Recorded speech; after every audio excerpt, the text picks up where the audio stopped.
should probably hang on because now I started recording. Now you can start crap talking all of the different shows this week. Because Dad's wait back. till we're... Dad's back, Derek. Dad is back. You two just decided to go on a little adventure with John Cena. What I love the most is like the week or two before, you were like, I've made a list. Mm-hmm. Go over the list. These are the couple of topics I'd love for you guys to talk about. Yeah, here's some matches that you can talk about at length because they are ridiculous. and then I text you about uploading the after we've recorded, by the way, after we recorded. So I'm like, oh yeah, did you make a thumbnail and stuff, or like, do I need to do all that? And you were like, no, I made it, anticipating what you guys were talking about. And it took me a minute to respond, but I was like, oh yeah, no, that's no. You know what? Let's just see exactly what I said.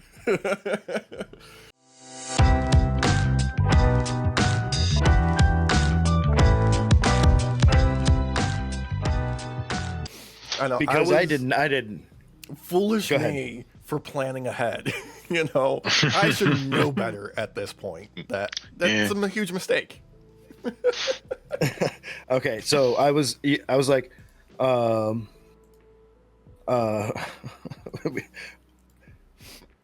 yeah, am I doing the thumbnail and tags for the pod tomorrow? I can't remember if you're back tonight or tomorrow. And you're like, I'm back tomorrow night. I put a thumbnail already in the drive in anticipation of you guys talking about WWE LC. Yeah. And then yeah. So that was okay. So it took me a minute. It took me a minute to respond to you. So I looked at it and I saw the thumbnail and I was like, oh shit, we didn't talk anything about any of this. Nope. So I was like, okay, cool. I'll look at it. I'll upload it. So I said, I'll look at it. I lied. I'd already looked at it. Oh yeah. And I'll upload it for YouTube and put the audio file in the drive. Are you able to upload the audio version for Apple and all of that? And then I just breezed right by it. And then I immediately started making a thumbnail. And I'm not joking. Getting the audio podcast uploaded took an hour because I was doing it from my phone. I've never done it before, so like I wouldn't know what to do. Like I've only ever done the video stuff. Yeah. No, it's easy. It just took fucking forever from my phone. That's all. Usually when I do it from home or wherever on a desktop, it takes like 5 minutes. It's nothing. Yeah. Oh yeah. Yeah. It's nothing from the desktop. Yeah. Oh god. It's okay. It's okay. But we can get back on track. We can talk about current events. Specifically, we can talk about Derek's favorite wrestler being in action again and his skull mask. Oh my god, it's the same. It's the same mask. Like no, this one's different. No, nope, not bad. No. Pretty sure it's the same. I think it's the only thing different about him is that he dyed his hair, he added some highlights, and he wore his assassin like hitman outfit that he used to wear in AEW. Yeah. That was it. Like it was just like a flashback to like 2000 or whatever. 2000? We're going back 25 years? 2020. Yeah, 2020. Oops. Yeah. But look, he's, now the first person to go from WWE to AEW to WWE to back to AEW. Yeah, and apparently he didn't have a non-compete clause in his contract. He was able to just move right over. I guess. Think it was because apparently they fired him with cause. Oh, okay. Yeah, from the rumors I've seen circulated, he had multiple wellness violations or something like that, which could mean anything. Because it could mean he, tested hot for something, or he just didn't do it. Is also an option. Just not getting tested is also a violation and counts as a strike against you. I'm going to go with Occam's razor here and say it's the latter. Mm-hmm. That he was too lazy to do it. He might have pulled a Jeff Hardy and been actively trying to get fired. Oh, that too, yeah. I mean, he clearly wasn't happy with his position. Look at the timeline of events here, okay? He's in AEW. He punches Sammy. he starts being a bit of a prick backstage, as far as we know, as the dirt sheets report and all that. So take it with a grain of salt. Of course. He makes the jump back to WWE. He gets divorced from Charlotte. He starts hanging around the mid card, does some tag team action with Phoenix, and then disappears. And now he's back at AEW. So timeline events seems to, in my head, what makes the most sense is his marriage was on the rocks. He wanted to go back to WWE to try and spend time with Charlotte to try and like reconcile their differences. Doesn't work out. They get divorced. He's like, well, why am I still here? I need to get the fuck out of here. Yeah. Yeah. Yeah. I feel like that tag team moment with Phoenix was them giving him one last chance. Yeah. Now looking back, where at the time I was like, why is this happening? This is weird. Because I remember commenting on how weird it was. Oh, yeah. I mean, it's very strange to tag in with someone when there's already, like, oh, hey, a very clear tag team member in the company in the form of his brother. Right. Yeah, it was awkward. Let alone my gripe with putting Ray down to NXT. Like, like everybody goes down to NXT these days. Apparently so. Yeah, like it's happening a lot, which with some of them I don't mind. Like Maxine, I think she'd do really well in NXT because she's already considered a like main roster person. So going down there, she's going to look like a big dog. Yeah, and let's face it, they're doing it to pop a rating on NXT. You know, make sure there's some more eyeballs on the product, and that's smart. It's a lot better than them changing the name of the special show Invasion with TNA last minute to Showdown because they pissed off the Israelis. Yeah. Yeah. Oh, man. It is. Yeah.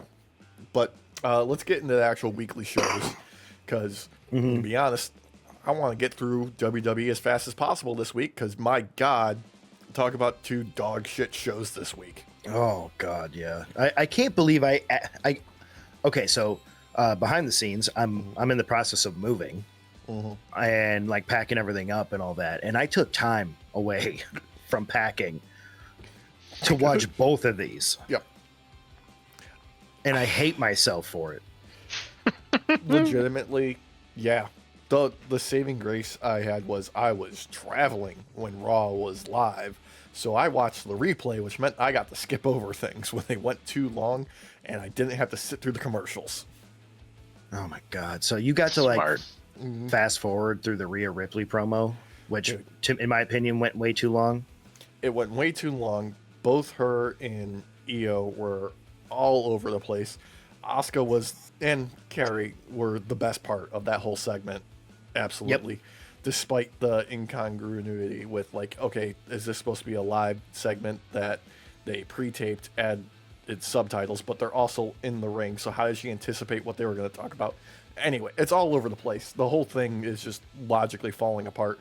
But my God, I hate what they're doing with Io's character in this. I love the storyline. The storyline is great. I hate the fucking execution of this because Io being like just this whiny weakling pantsing against like Asuka and Kari and the Kabuki Warriors and stuff like that. Like, I loved it so much better. Like just a couple of weeks ago, it felt like where she was having the rivalry with Rhea and she was being a confident, smiley, like babyface for good reason because she's like, yeah, I respect you, but I'm going to beat you. And then bing, big old smile and like walk away. Right. Like what they've done now with her just doesn't add up. Yes, there was no lead into this. It was like a 180 of her character. It was kind of weird. Like when Asuka came back and they should have started alluding to this then. It didn't have to be completely in the forefront or anything, or it could have been, just have her immediately be like more timid the moment Asuka returns and everybody's like, whoa, that's weird. Yeah. What's going on? Then it would make sense, but it didn't start that way. Asuka's been back for a while now. So I don't know. It doesn't make sense to me either. It doesn't add up. I feel like Io, though, is making the best of a bad situation. Yeah, like all of them are doing the best with what they're given. And once again, like overall, I love the story that they're going with this. I love the setup. I just don't enjoy the actual execution of it. Aside from Asuka doing fantastic fucking miss spots, because those are just fucking gorgeous. She's turning everybody into Smurfs. It's awesome. Dude, she got Io in the mouth. Yeah. In the mouth. Can we have her hit Triple H just once so we can call him Papa Smurf with his beard? Yes, I love that. Oh my god, we could Photoshop a little hat on him too. It'd be great. I would love if she misted Tommaso Ciampa and have R-Truth go, no, not Triple H. Oh man. You just reminded me that we've now like reverted to old R-Truth. I'm just accepting it, boys, at this point, like, because they don't know what to do with them, even though they very clearly had an amazing storyline in front of them, like They did. pre-written. Oh my god, it makes me so goddamn mad just thinking about it. I should have. I'm the one who brought us down this path. That's my fault. Now I'm mad. All right, we'll shift gears. First match of the night on Raw, Intercontinental Championship. Dirty Dom taking on Rusev, and like pretty decent, I would say, overall for the match. I enjoyed the finish with Dom going for the Eddie spot, and it not working on Rusev because he just fucking takes it like a meat shield, and then also the ref not falling for it when he does the belt toss. That was amazing. That was fun. Yeah. So I think one of my gripes, because Eddie's my favorite wrestler of all time. Absolutely. Rightfully so. One thing that annoys me is how often everybody does an homage to Eddie. Yeah.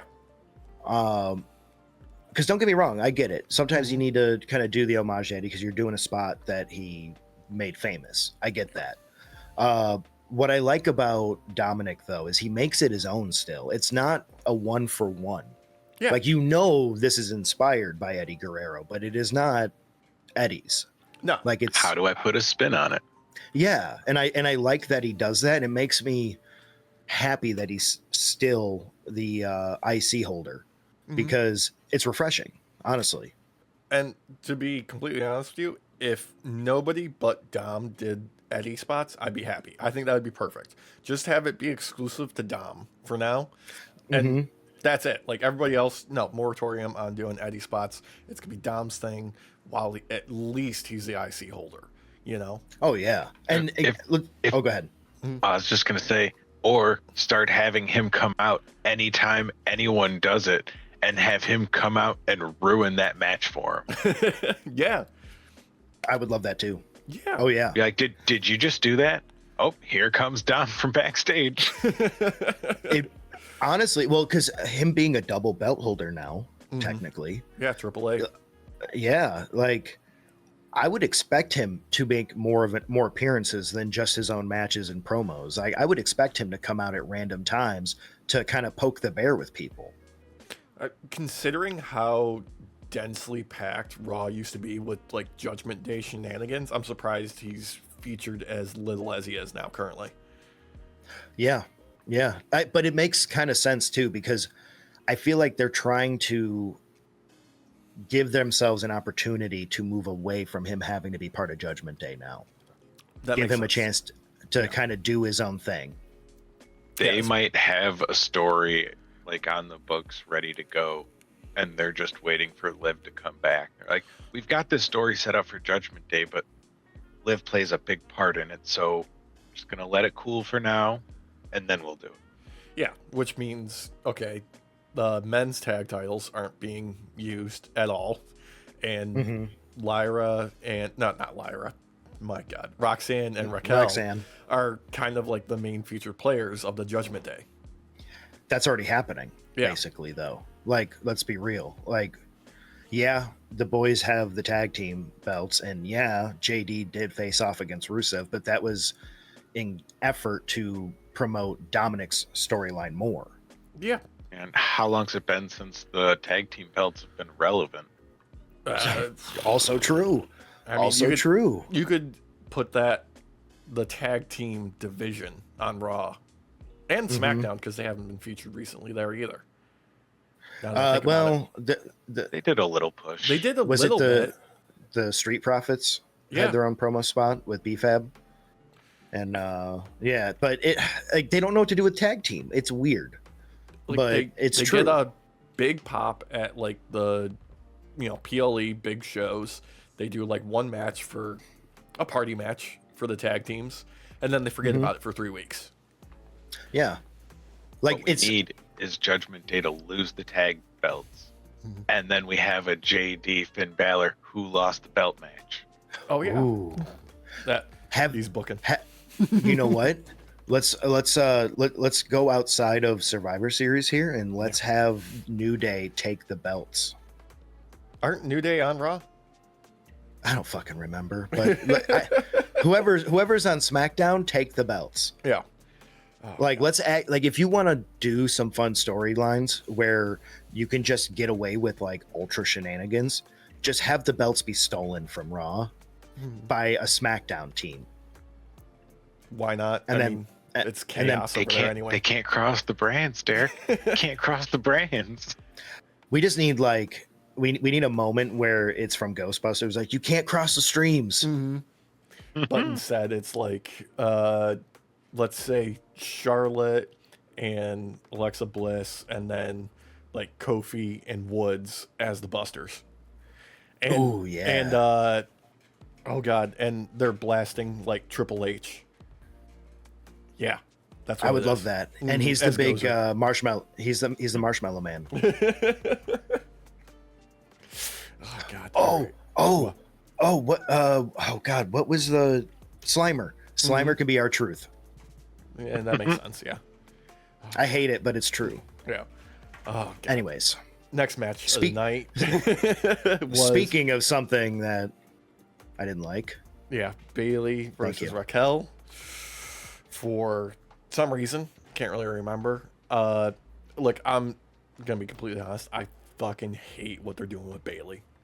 I fucking too. hate it. It's so fucking dumb. She is so goddamn great, but this fucking like making light of like a personality disorder and turning it into a character trait for a wrestler, I fucking hate.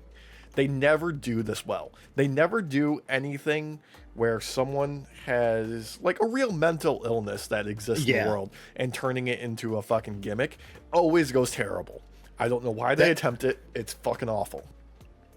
So the only one that I can say that ever did it well enough to where it was passable is the Viper, Randy Orton, because it never went full like oh, he has a mental illness. Like no, he's just listening to those darker voices everybody has in their heads, like those like in the moment, like oh, what if I jump off this? Like obviously I'll die if I jump off the cliff, but you hear that in your head, and it's like he never went full down like oh, I have a mental illness. No, it was just I'm listening to the darker parts of my mind, which is I think that limit of where you should hit personally.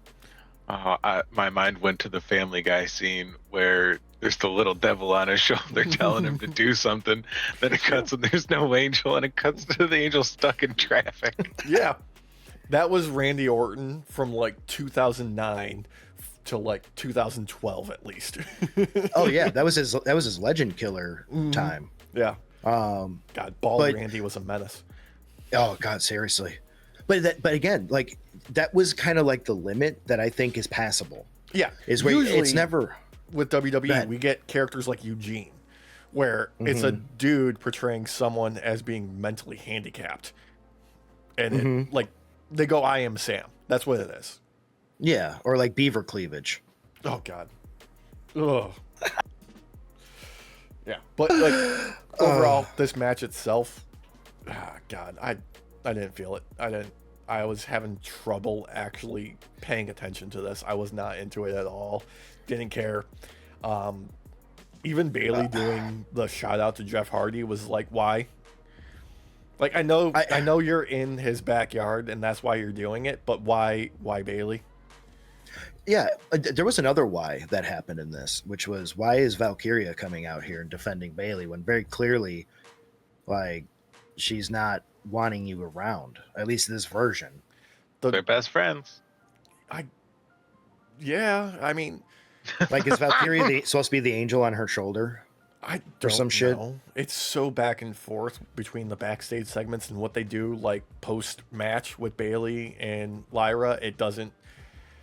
They're work. probably gonna make her the grounding rod. Maybe. Ooh, yeah, and she'll be like holding like a ball, and it'll change colors. Like a mood ring. No, like a grounding rod. So when it gets hit by lightning, the ball changes colors. Oh, okay. Yeah. After that, we had a video package to hype up Cody versus Seth to remind us that, oh, hey, they've been, back and forth since Cody returned to WWE. Fantastic highlight of when Cody returned with that torn pec for a Hell in a Cell, which is the only thing anybody remembers about that match. God. Okay. All right. This bothers me, this whole thing. I don't like the whole crown jewel thing to begin with, because as I've stated last year, one of the people who is currently a belt holder will look weak after losing. Yep. That happened with Gunther. Gunther looked extremely weak, and look what we saw from it. Yeah. Jey Uso took the belt off of him, and we saw like 2 months of Gunther whining and like being morose. Morose, thank you. Despondent. Wow. Yeah. He lost aura. That's what he did. Yeah. He lost frame. Yeah, look. So like Cody's not going to lose to Seth. I don't see that happening. He's the quarterback. Like he's like Seth's on a losing streak compared to Cody. Like all of their matchups, and like here's the problem, okay? You can't have Cody lose because he is, like you said, as they've promoted him, the quarterback. He's the face of the company. He's all this. You can't have Seth lose either because he's supposed to be the big bad. Like, he's got the Vision and he's got the Braun Bronze there and Paul Heyman and all that, and Becky on top of it too. All of them combined, they should be a dominant heel faction. And if he loses there, it's just going to make him look so fucking weak and stupid. And what the fuck is the point of this faction? Yeah, you have the whole faction help him take out Cody, who's by himself. Yeah. Then Cody looks like he held his own for a little bit against a group, but they eventually took him down. Now he's got to go get himself a CM Punk and a Sami Zayn to help him out. That's my dream. Yeah. So, see, that's good storytelling, though, Walsh.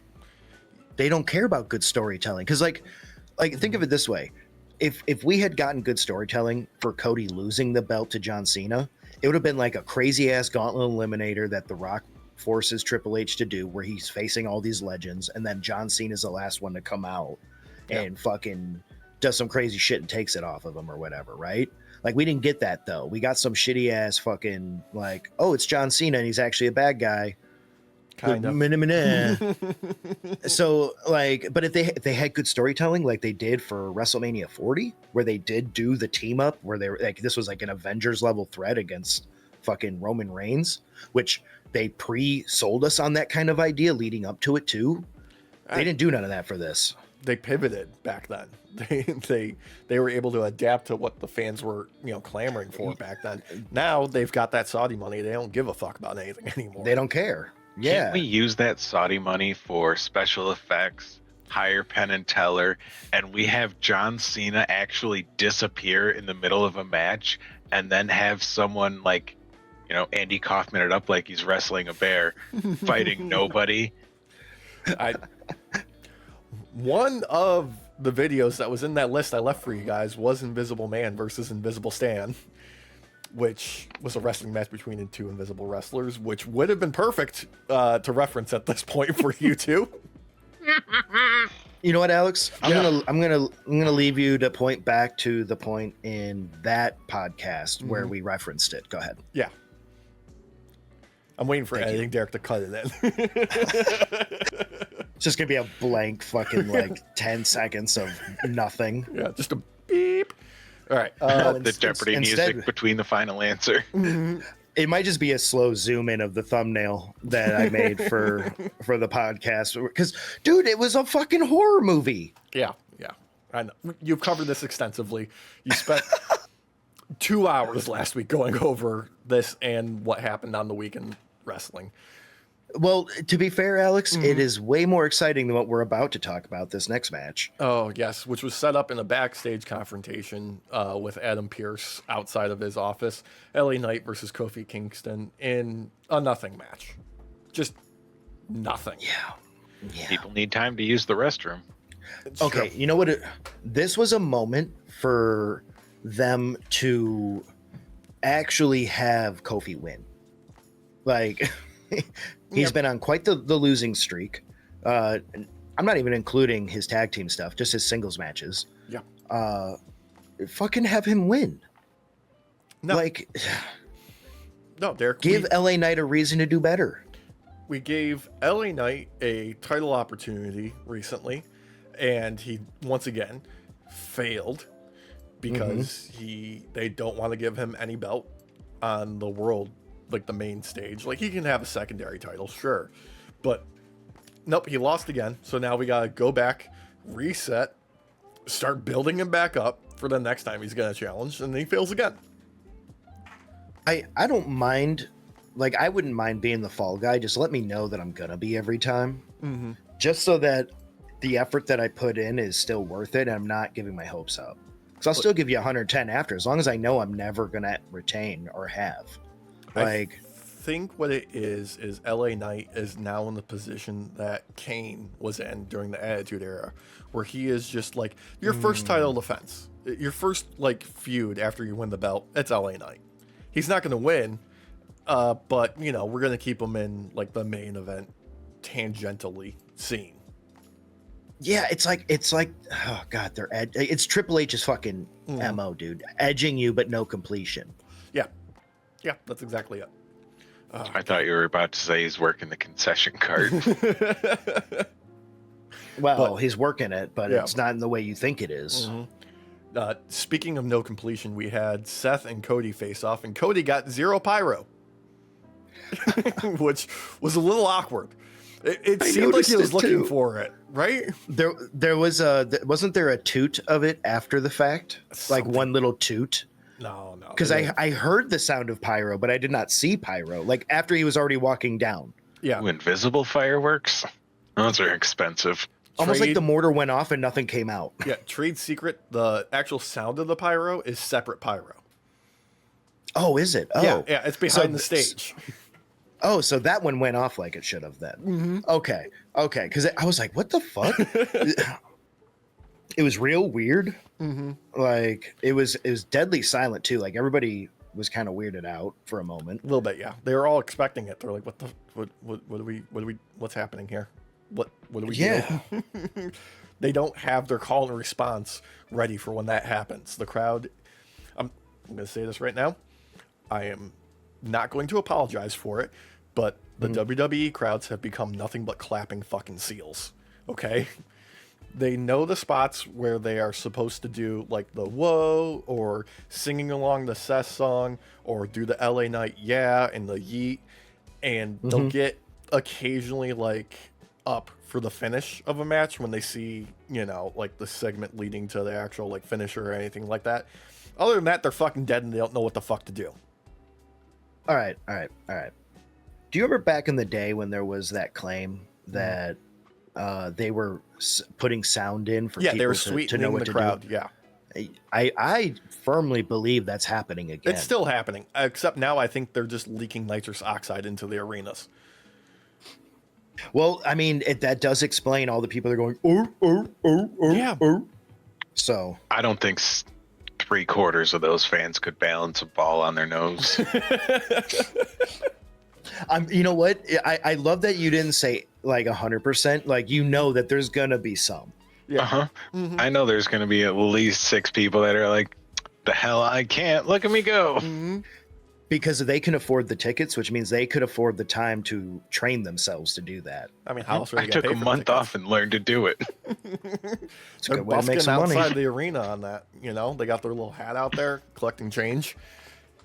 They flip it up and then hit it with their rear flippers. Yeah. Love But it. the actual segment itself, Cody versus Seth, it was fine. Not bad. Like, Yeah, it was not bad. Cody's a fantastic fucking promo. I will never take that away from him. He can sell a fucking match with, almost no effort. It seems like he's that damn good at it. And Seth wasn't offensively bad in this either. He was still his standard, talking a little bit too slow and irritating the fuck out of me, but he wasn't doing a terrible job. Let's be real. Seth always looks good in a promo spot when he's going up against Cody, because Cody makes everybody look good. Yeah. It's because he's powered by his suits. Oh man, they are fantastic suits. They are fantastic suits. Yeah. I am jealous of them. But I feel like he actually cares about the promo spot that he's doing when he's doing it with Cody. Like, he's like, "Oh, it's you and me. Like, we got this, brother. Let's do it." So like his ability actually raises up. Like, we're not getting raw, like normal raw fucking Seth Rollins that we see week after week, where it's just boring as shit. Yeah, we when get he slightly opens the elevated show and drags it out for 30 minutes. Yeah. Yeah, we get slightly elevated above that Seth Rollins, where it's kind of fun again. Like when he had his retention of the belt previously. Yeah. Like, where that was fun. Yeah. It honestly, like, the thing that I'm most confused about with this is if it wasn't Crown Jewel happening in Perth and we had to set up this match between Cody and Seth for the giant fucking stupid ass belt and ring that they get, what the fuck would Seth be doing? Because he just lost to CM Punk and AJ Lee with Becky. Well, he does like to come out and ruin people's days after they win or lose a match. Yeah. So he's been doing that, and so this is not good storytelling, mind you. Well, no. So, but I believe what they're doing is kind of showing that Seth doesn't actually have control over anything in his group, because Brawns are just doing whatever the fuck they want. Yeah. Like he claims, and like in this promo, that, "Oh, you think they're off the leash? It's me who's letting them off the leash." Like, no, you really don't have control. But the writers are not giving you enough material for us to know you don't have control. Yeah, his sort of like architect and vision shtick is making less and less sense as time goes on. Like, we had the initial turn with Paul Heyman and him winning the belt. And then, we had the introduction of, like, bringing both Braun Breaker and Bronson Reed into it. And then, like, there was the fake injury. There's Paul Heyman being gone and Seth not watching him. There's the stuff that they do backstage with Becky where she's just talking and he is not paying attention whatsoever. Yeah. And yeah. I'm waiting for something. I'm waiting for something to give me an idea of, like, what he's actually supposed to be up to. Like his evil machinations. Okay, I could be completely wrong here. Okay, this could just be shot in the dark, but something just came to me as you were explaining that. Yeah, this is the shitty version of the Death Riders. Yeah, no, that's what since the beginning people have been calling them the Seth Riders before they got the Vision moniker. Yeah. Oh, I didn't know that. Yeah. Okay.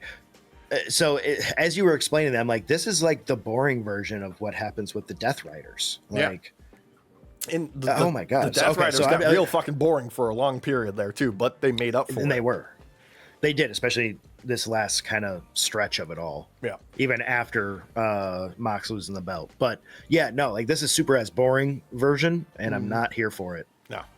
Speaking of not here for it, we had AJ Styles tagging with Dragon Lee to take on Los Americanos, the two spawn of El Grande Americanos. And I just felt bad for everybody involved in this.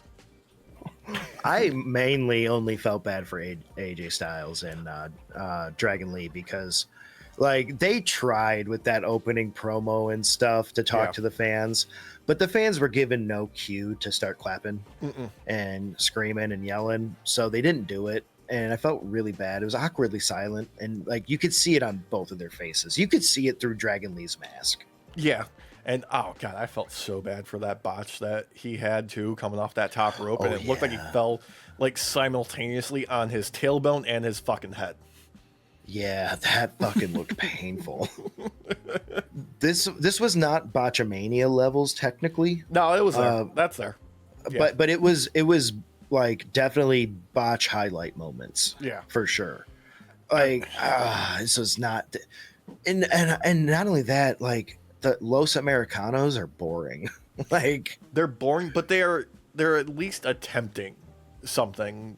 You know, they're at least attempting to embody the idea that they are luchador characters, like with their physical like actions and stuff like that, and they're hot dogging to the crowd. They're at least emulating that.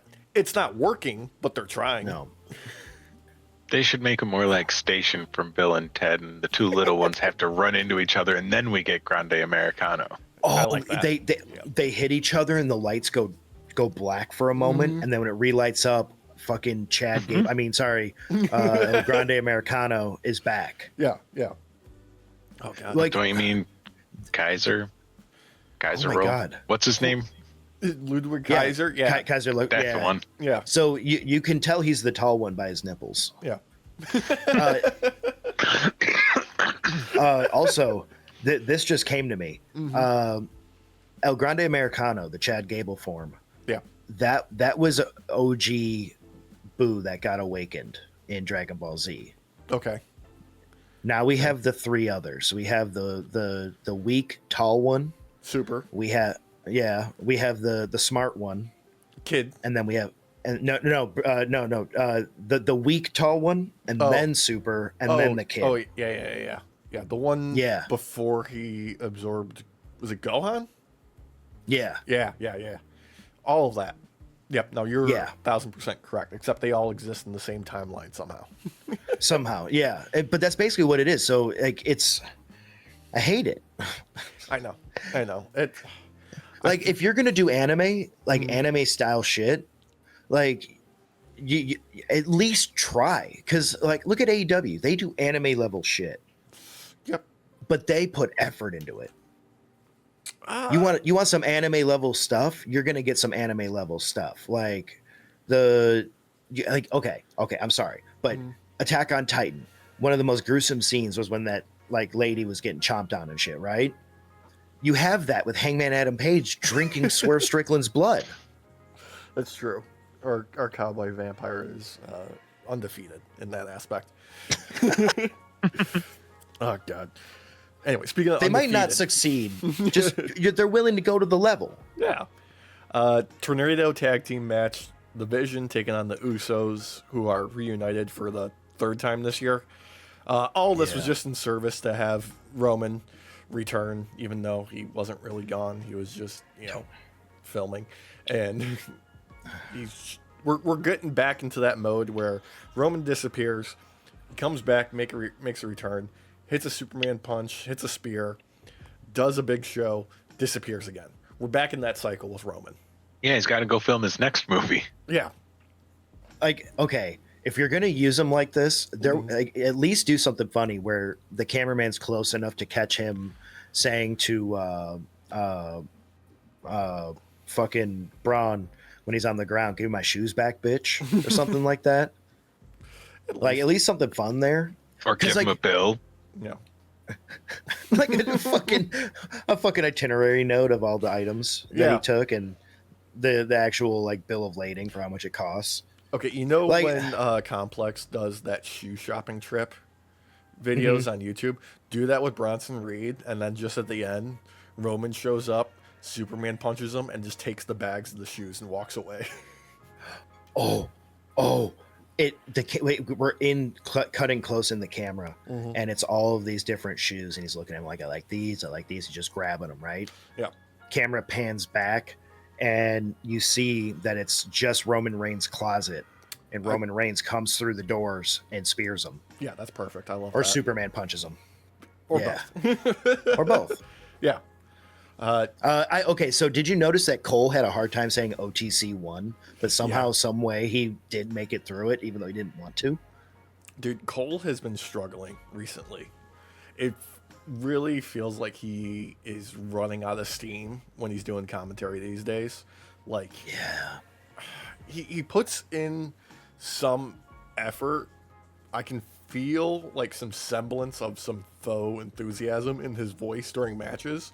But the time in between, And every time they have him do an ad read, I feel him die a little bit more and become more terrible. Yeah. Maybe he's thinking, if the writers aren't going to fucking try, why should I? I mean, come on. Yeah. It's hard to dispute that. Yeah. Because that's the thinking I have, is that he doesn't care anymore because the writing sucks. Like, it's hard to have fun with the product if the product's no good right now. Yeah. And frankly, it's really not good. Just not. Like, even like usually the strongest stuff, you know, the women's stuff, keeps me engaged. But this week, it just wasn't there. Like, I was not feeling anything that happened this week. Nope, same here. And the funny part is, there's more women's storylines going on in SmackDown than there is on Raw this week. It didn't matter though, because none of it was fun. Yeah. I mean, speaking of Raw, let's jump right into SmackDown because you brought it up, and we're in that world. And once again, I struggled to get through SmackDown. Yeah. I legitimately struggled to get through SmackDown. I fell asleep before the main event, and I was watching it Saturday morning. Oh, God. I had been up for like an hour. I had some coffee in me, and it still put me to sleep. Oh, God. Me and Christina watched it live, and I hated it. I started like wanting to do other things, but we were sitting here and we were eating dinner while watching, and it was like, man, I just want to go to bed instead. Like, this is so boring. It's better than NyQuil for that. God, seriously. I hate it too, because like I used to really enjoy SmackDown a lot. Like last year, there was a lot of fun last year. Yeah. Even the year before that too. But this year, for some reason, it just drags. Yeah. Everything is just, and I can't really put my finger on what is the main thing that's not working, because it's just all across the board. Like, so much of it is just, it feels obligatory. Like, there's no longer anything happening organically. It all just feels like, oh no, we have this show coming up, so we have to do this. Okay, now we did that. The next show is here. How do we get from point A to B? And let's do nothing in between. I think the best example is of what you just said is out of this actual like promo spot when Paul Heyman, like 5 minutes after being there, goes, "Oh yeah, I have to do my name is Paul Heyman."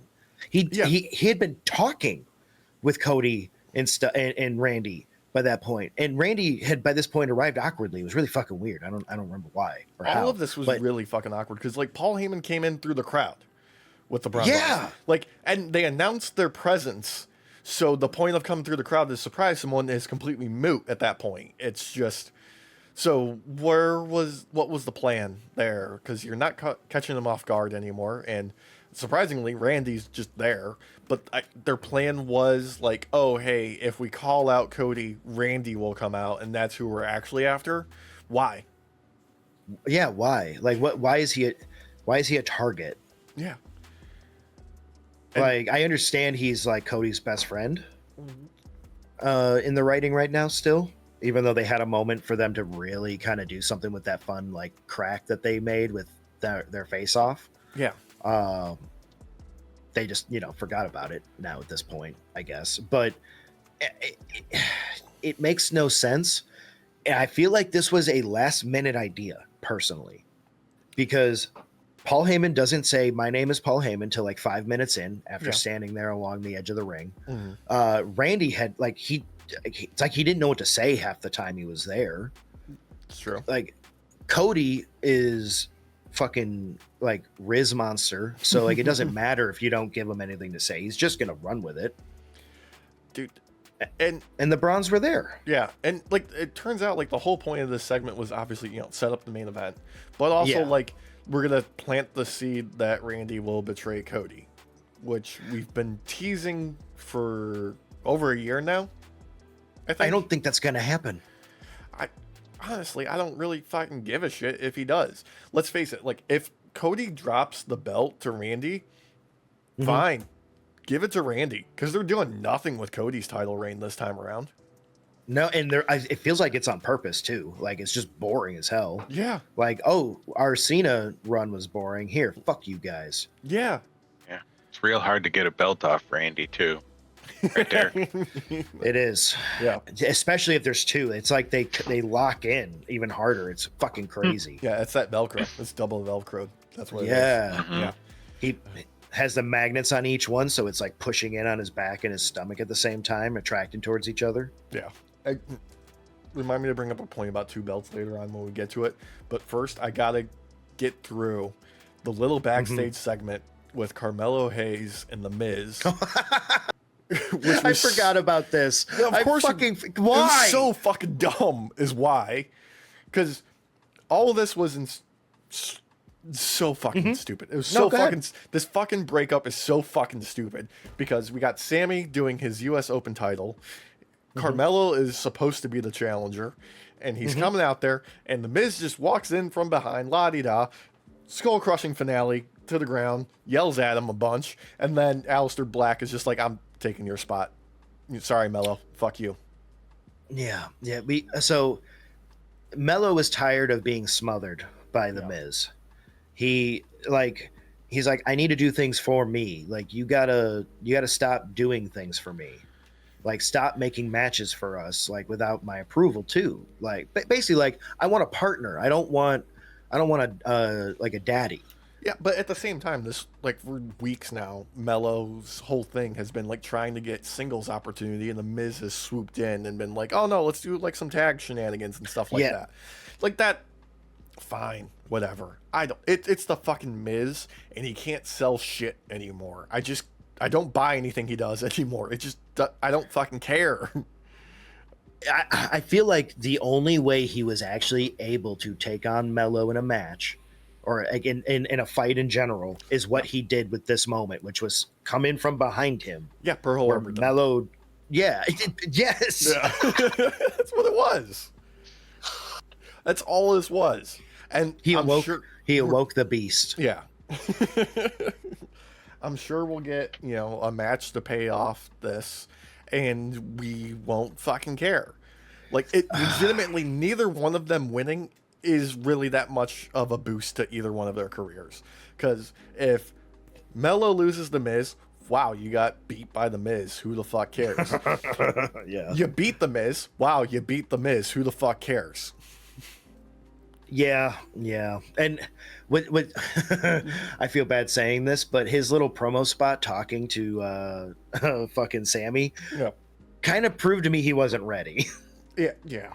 It was boring as shit. And like the moment he was supposed to like reflect some emotion and anger in his voice, he was monotone as hell. Yeah. Said nothing. Don't get me wrong.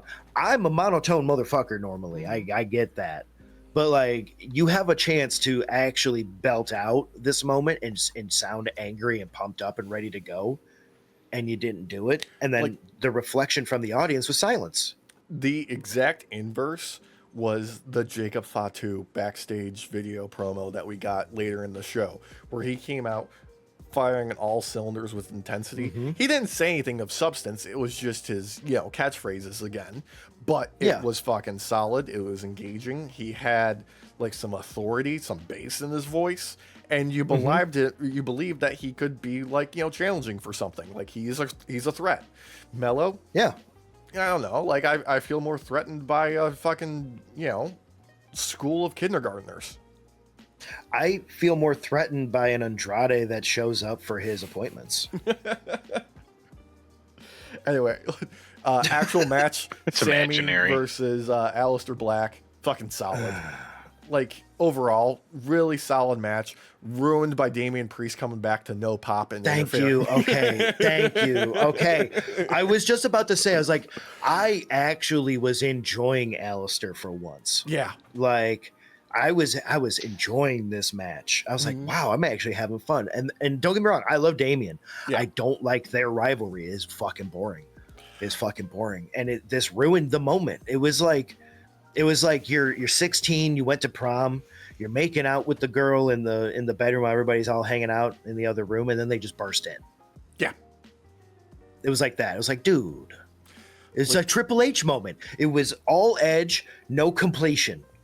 Basically, yes. And I'm gonna be honest. Like, I got nothing against Damian Priest. I enjoy him. I think he is. Yeah.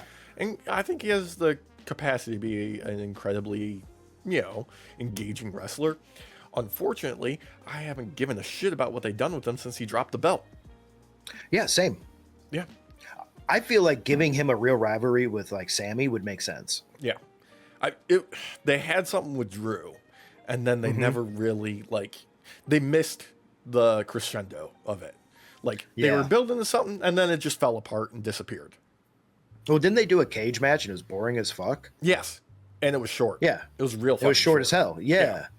Well, because they really wanted to get to Drew kicking Cody's head in the announce desk and all that. They wanted to get to those points. Yeah. So...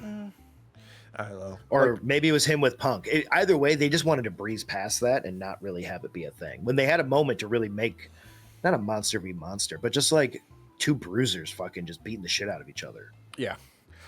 And anyway, Sammy, this whole reign is obviously just in service of getting him prepped to do like a main event challenge for probably Cody's belt for when Cody actually drops it. And he becomes the next like babyface challenger, because it seems clear they're not turning Sammy heel. I think there's an opportunity here though, Alex, for them with this run to make him heel, where he keeps challenging people, and because he kind of looked a little aggressive in this match. Yeah, it hit a point where, like, because normally he might get like an angry look on his face, but it's more in service to do whatever move he's doing. But in this one, there was some aggression behind him. Yeah, he came out pretty hot, like right from the beginning, pretty aggressive. And almost glazed past this entirely. I want to put over Sammy's new fucking gear, because those fucking new pants look slick as shit, dude. For real, I feel like they have an opportunity here to catapult him, to the main event. I think that's happening regardless. I feel like they have an opportunity for him to go back to Raw and face against Seth and take the belt off him and be like, I'm not afraid of you. Yeah. And like get in Paul Heyman's face and do something with the Usos. That makes sense. Yeah, like have him be on such a fucking hot run that he literally fights both the Breakers both Brawns at the same time and beats the shit out of them. I mean, let's be honest. Like, do the cheese kick. Yeah. I mean, let's be honest. Like, the thing that saved the Bloodline storyline was the inclusion of Sammy. So it feels like we're going to end up back at that spot again, where we're going to bring in Sammy to revitalize it again, because they're going to run through the same thing where they just do the same dog shit ending with the Usos and Roman again. Oh, yeah. No, that's a guarantee. They are going to do that. The boys are getting back together. The band's getting back together. We're getting the band back together. The problem is that it's not the band you want. It's not the band from those like early 2000 fucking comedy movies, the Judd Apatow movies, where they would sing those songs and add swear words to it. Oh yeah, like the cover band. The Dan Band, yeah. That's the band you want, but that's not the band you're gonna get. We're getting the Lieutenant Dan Band. Hey, you got no legs, Lieutenant Dan. I will give Gary Sinise credit. He is actually a stand-up human being. Oh yeah, yeah. And definitely. Honestly, Lieutenant Dan Band's pretty good. Yeah, not gonna lie, dude. They put out some bangers. Yeah. No, this is more like you're getting mini Kiss. Yes. Yeah. a shitty band to begin with, and now we're getting it miniaturized. Mm-hmm. Oh god. We also sell tiny coffins. Gene Simmons oh my god. Of course. Oh. Of course. Okay. But don't tell his wife. Is he married? Yeah. Or at least he was. No, you know what? He might not be. I remember that on live TV, something happened. She got pissed and walked off. They might have divorced. All I remember about his whole like family thing is he has a son who tried to be like a comic book artist, but was exposed as literally stealing other people's artwork. Oh my God, he was AI before AI. Yeah, straight up. Yeah, he was tracing shit. Not even an inker. He's not mucking around with the G. No, he was straight up stealing other people's work. But oh my God. Speaking of stealing other people's work, we got Triple Damn H it, I was gonna stealing say the that. work of Shawn Michaels and NXT because we have Chelsea Green and Alba Fire taking on Sol Ruca and Zarya for a shot at the women's tag titles, I guess. Oh man, they did way more work than they needed to for this fucking match. Those two, Ruka and Zarya. Yeah, and I know Derek, you're a Chelsea Green stan, but at this point, she just exists to take pins in WWE. Oh yeah, no, that's a guarantee. I'm telling you, if you're willing to constantly be the fall guy, you will get work. Yeah, and I think she's known that for a very long time. And at this point in her career, she's like, they're not willing to let me be more serious as far as I've gotten now. So I'm gonna make money. Yeah, and all the power to her. But this is what I was bringing up earlier when I talked about two belts, because I was super distracted when Sol Ruca removed her belt and she had another belt underneath it in the speed title, because I was like, oh, I forgot that fucking existed. That's still a thing somehow. She defended that title at No Mercy. I did watch that match against Jada Parker. That was a fun match, actually. I enjoyed both of them. That was a good time. Sol is a lot of fun. She knows how to make efficient use of time. Yeah. Let's put it that way. Which is why she has that belt. Let's be real. That is exactly correct. And I want to give Zarya credit too, because I mean, good presence in the ring for being on the main roster. I think this is the first time she's been on one of the main shows. I don't know if this is the first or not. I just know that I felt really bad for her because she yelled out this like primal scream at one point and looked at the audience to kind of like get behind her, and they were fucking dead silent. I was like, come on, man. Yeah. No. Like, seriously, they're on fire in this match right now. Like, this wasn't the best match ever or anything. But for them to be put up to the main roster, this was a damn good match. Like, it's just what's become of the WWE crowds. They're just there for Randy, or Cody. And they don't give a shit about anything else. No, seriously. It's so stupid because, like, again, this was not like the best match ever or anything, but this was above average still. Yeah. And with Chelsea, you're going to get like a fun time because she's, bless you. Thank you. She's going to take some crazy bumps and be willing to do it and make you laugh while doing it. She sold the Soul Snatcher fantastically. Oh, dude, hell yeah. Like that. She hit the ground and just bounced flat back on her back, just in one smooth motion. It looked great. Yeah. It's just, she's there to take bumps.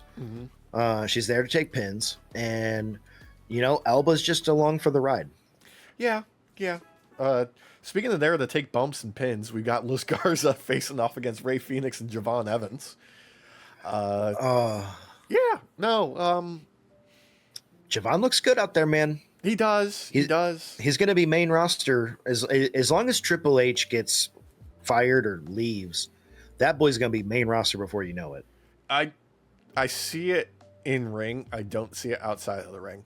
I don't like his way of speaking and engaging with the crowd or having a mic. There's something. It feels like a little 13-year-old boy doing TikTok. Okay, no, that's fair. That's the vibe I get from him. Like, I feel like there's some inauthenticity or just there's something manufactured about his personality that isn't connecting with me. I think that his in-ring performance makes up for what he lacks in Riz. Yeah. Essentially. But I do believe for him to be on the main roster, he needs more Riz. He does. Because it's not just Riz like promo-wise. When he's trying to get the crowd amped up during a match, it's a little off-putting sometimes. With where he's at right now, I would put his ceiling at the same level of what they have Dragon Lee at. Okay, yeah. Yeah. Like, he's got potential. I just don't know if they're going to find it for him. Well, so in the match I watched him do in No Mercy, his in-ring performance was amazing. Yeah. It was just those moments of where he's he almost like tried to Hulk out at like a couple times, and it looked really weird. Yeah. And it was like it was like a kid trying to imitate Hulk Hogan. Yeah. In many ways. And unfortunately, like, in-ring performance is the least you need in WWE these days. Like that Which is stupid because like the dude is like, he flies. Yeah. As he, has on his tights, that boy bouncy. For real. Mm-hmm. Dude, his OG cutter, he could, if he was literally on the outside, he could jump and hit the ropes and bounce off of it and clear the other side and make it down to the ground again. Like, I wouldn't doubt it. This kid can fucking fly. Oh yeah. And I don't know, like, once they figure out what to do with him, like, character wise, he's got a sky high ceiling. I'd say strap a rocket on him. That's the only thing he's missing. He's just missing a way to connect with the crowd on the main roster. That's it. Yeah. Well, and unfortunately, he went up against some not very charismatic wrestlers, unfortunately, Los Garzas, even though I love them. Yeah. I think they're very good in ring. Yes. I just think that they have no Riz. Negative Riz. Yeah. So it didn't help to be facing them necessarily. Well, you're going to get a good performance in the ring between them. And that's a good showcase for what Javon can do. That's really what it was. What? I forgot that he hit a cameraman. Yeah. When he jumped out of the ring at one point and like I'm assuming he kicked him in the head or something. Something like that, yeah. That dude fucking stumbled. I mean, that's part of the job. It is. Yeah. It is. Oh, yeah. And we also haven't talked about how fucking Booker T is like on the fucking mic for this too. I just hit in the entire fucking show. The entire fucking show. He's just saying shit for no reason, no context. He's not adding anything of substance to the show. He didn't want to. Because he was bored. Yeah. He was bored and he wanted the... I feel like this is He was waiting for one moment. Yeah, he was waiting for one moment with Stephanie Vaquer and Tiffy when they did their contract signing. And my God, there was nothing to this. There was nothing to this. There was look, it's fine to do a showdown for a match where it's just like, I am better than you. No, I am better than you. Like, but you got to do something with it. You can't just like state those facts and then move on. Like, you got to build off of that. That's a foundation to work with, but it's not the whole piece. You need more. And unfortunately, neither one of them had anything to add to this. And it's going to be a great match. Regardless, it's going to be a great match. But then they did the dog shit angle with Julia coming out with her manager to talk some shit. And that was even fucking worse. Yeah. I hate what they're doing with Kiana and Julia. Yeah. It's so fucking boring. Like, Julia's not the type of wrestler, in my opinion, that you hide them behind a manager that does your battling for you. Mm-hmm. Julia's the type of wrestler that you let the leash off and you let her go to town. Yeah. I hate how they book her. It's a fucking disaster. And I really hate especially the aspect of like, she got the US women's title and now she just wants the world titles. Like, it's like they're gonna God, do you think they're gonna try and do a belt collector run with her? No, they're not gonna do that because, or no, hint at it. I guess they could hint at it, sure, but they're not gonna fucking do that because straight up, she's gonna end up like wrestling Michin again for another 4 weeks. Oh, I hate it. That's what's true, gonna though. happen. It's so true. And then it's gonna go back to Zelina Vega. It's just gonna bounce back and forth between those two for a little bit till they eventually have her drop the belt, and then they move her on to, maybe she's feuding with Tiffy. I don't know. She might be feuding with Stephanie Vaquer. Who knows? All I know is fucking Booker T can shut his goddamn mouth because he has nothing but a goddamn fucking distraction. Oh my God, he's such a gooner. He is. Such a fucking gooner. That's all he cared about was Stephanie Vaquer coming out. Yeah. The moment there's actually like emphasis in his voice and his voice is elevated beyond a whisper like this, Yeah. was when she came out. Basically, yeah. It was nothing but trying to get himself over. That's it. God, it's just so stupid at this point. He was too busy ordering his fucking, chicken parmesan on DoorDash. That's what he For was real. doing. Look, all right. Just go. What did end out the show though, at least decently? The main event. The main event. Yeah. Well, it wasn't bad. No, it was okay. It was all right.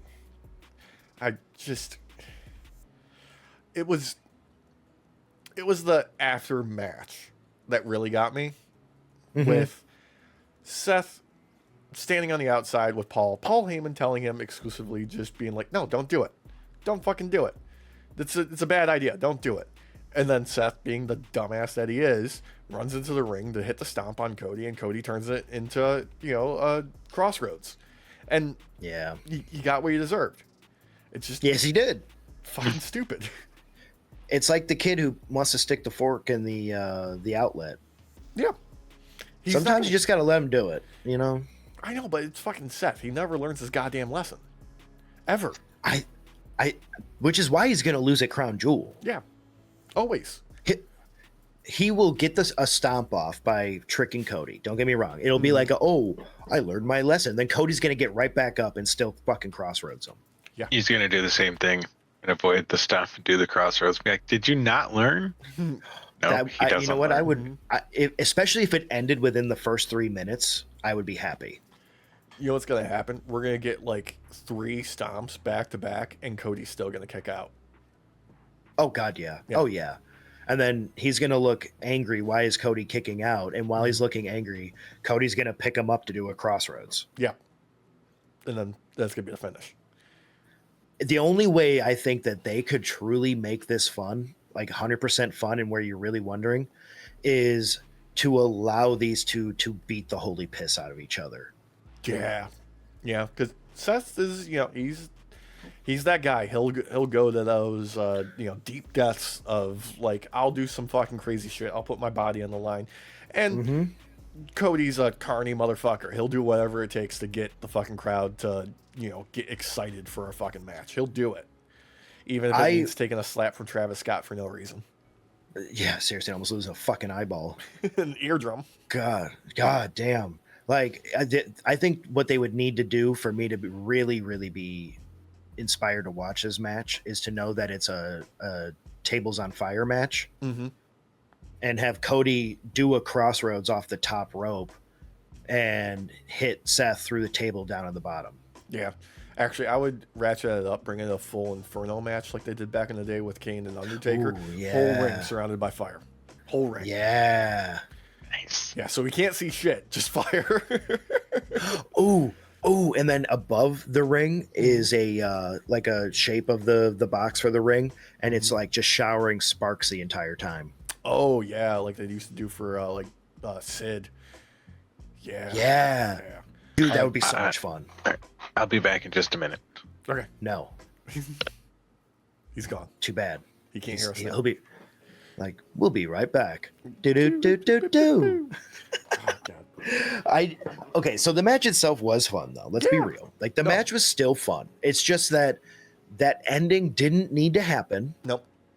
Other than for those who don't understand who's gonna win at Crown Jewel to know who's gonna win at Crown Jewel. Seth can't fucking help himself, like you said. That's just what it is. Like, it's the trope in fucking wrestling where, okay, if the challenger puts their hands on the champion's belt, they're gonna lose. That's just what's gonna happen. Whoever stands tall at the previous segment before the show, they're gonna lose. Just the way it is. I mean, we've got 2 go home shows before Crown Jewel, right? Yep. So there's still the opportunity for it to go either way, whichever way they're going to indicate, but it's always to sell the idea of like, this person should be treated as like, oh no, they could win, which then tells you, okay, they're going to lose. That's just what happens. That's just what it is. Yeah. And as of right now, I think Crown Jewel, which is starting at like 8 a.m. Eastern because they're in Australia. not waking up early for that. I'll tell you that right now. No. We got 4 matches. We've got Cody and Seth. We've got Stephanie and Tiffy. We got John Cena and AJ Styles. And then we got Rhea and Io taking on the Kabuki Warriors. So there's going to be at least one more match. Don't know what it's going to be. I can guarantee you the mid card is probably going to be more fun than the rest of it, like last year. It's possible that we might get something terrible thrown in the mid card, though. We might get Miz versus Mello or Damian Priest versus Aleister Black in some sort of stepped up rematch. Okay, you know what? It's gonna be the Damian Priest Aleister Black one. I can actually guarantee it now. Probably. I can see it. The problem. Okay. Okay. I feel like I understand the writers at WWE. They want the simplest and easiest route with the least amount of effort. Yep. That's the Aleister Black Damian Priest storyline. Yeah, that sounds like pure capitalism, Derek. That sounds perfect. I fucking hate it. Yeah. Oh God. Oh God. I think the thing that's bumming me out the most with WWE right now is just that we have so little time left with John Cena, and it's seeming like his last run is just going to go down as probably one of the most infamous dropped balls in the history of wrestling.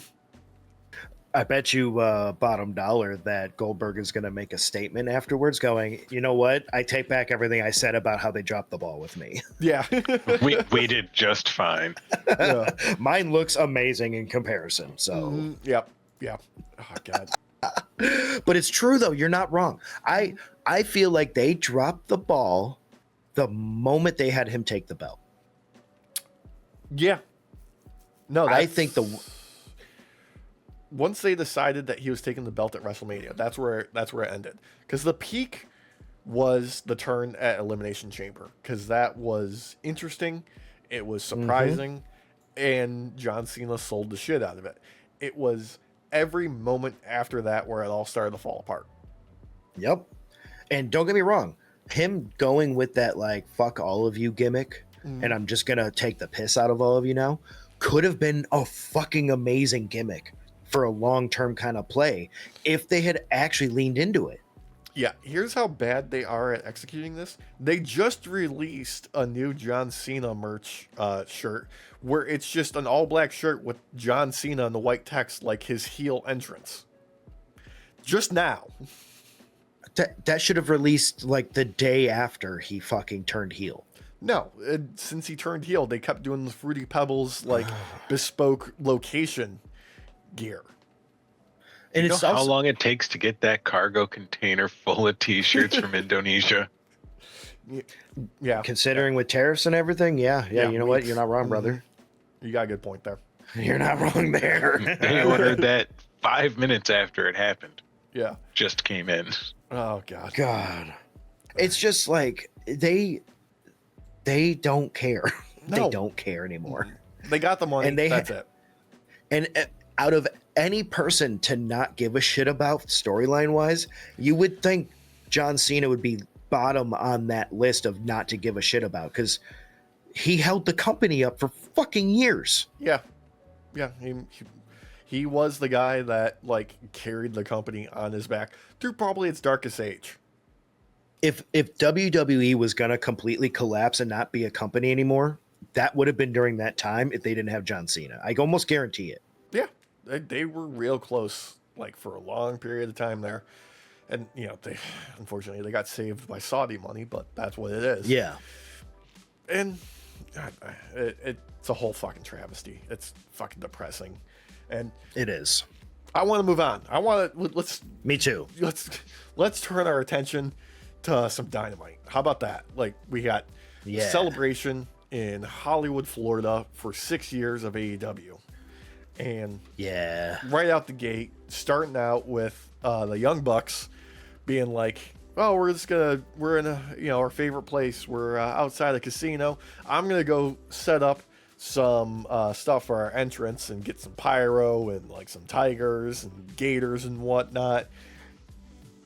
Nick, production let me do extra. They're okay with it. Nick, you stay here and babysit the money, and then he goes in and gambles it all the fuck away. He goes, It's that shit-eating grin he does though towards the camera, and then up to the cameraman and goes, "You want to watch me double this?"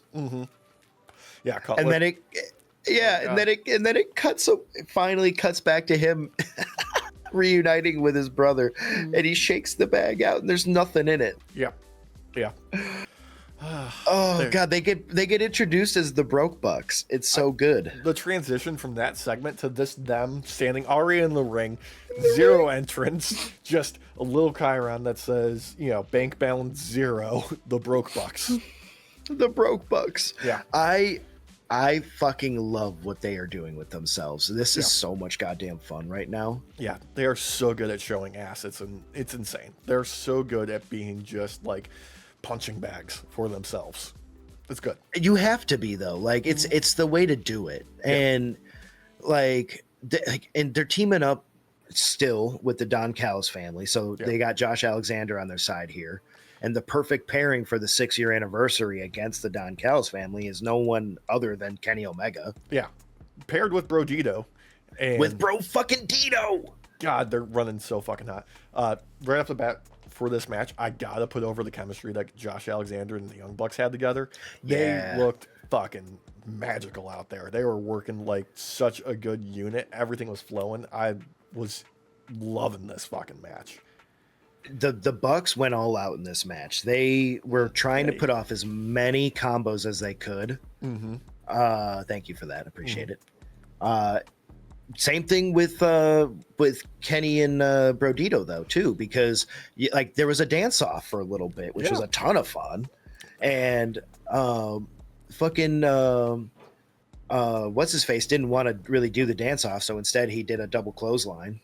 Yeah, and there was a great this was just a celebration show. Yeah, this was just a celebration show, but of course, opening up with just it was a party match. That's all this was. This was just let's do fun shit to pop ourselves and the crowd. Prime among them was Brody King body slamming everybody onto the Bucks. And then when he goes to pick up Brodito to slam him on there, Brodito's like, no. And then picks up Brody King and slams him instead on top of the Bucks. It's great. Counters Brody King. Yeah. Brody gives him this look like, what the fuck? And for a small moment, I was like, wait a second, are they breaking up Brodito? And then he picks him up and slams him on there. And I was like, oh no, this is just a party match still. Okay. Yeah.